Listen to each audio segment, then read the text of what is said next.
পর্দাহীন মেয়েদের নিয়ে একটি হাদিস বলছি। আশা করি সব আপুরা পর্দা করার চেষ্টা করবেন। মহানবী সাল্লাল্লাহু আলাইহি ওয়াসাল্লাম মেরাজ থেকে আসার পরে দরজা বন্ধ করে কান্না করতেছিলেন।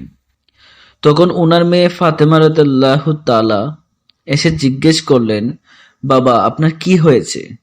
মহানবী সাল্লাল্লাহু আলাইহি ওয়াসাল্লাম দরজা খুলে কেঁদে কেঁদে বললেন, মা আমাকে যখন জান্নাত দেখানো হলো খুব ভালো লাগলো, কিন্তু যখন জাহান্নাম দেখানো হলো মা আমি সহ্য করতে পারলাম না।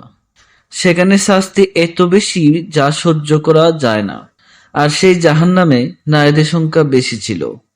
আমি দেখলাম কিছু নারীদের চুল উপরে তুলে রাখছে, নিচে আগুন জ্বলছে।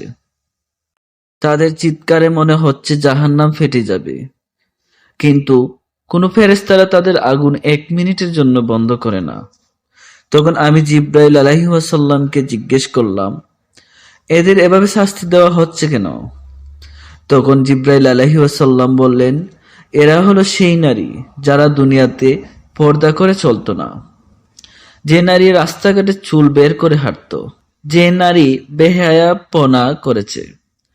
এসব শুনে ফাতেমা রাদিয়াল্লাহু তাআলা বললেন, বাবা আমি নিজে পর্দা করি, তবু আজ থেকে এমন পর্দা করব যেন সকল মুসলিম মা বোনেরা আমার মতো পর্দাশীল নারী হয়ে ওঠে। আল্লাহ সকলকে সঠিকভাবে পর্দা করার তৌফিক দান করুক, আমিন।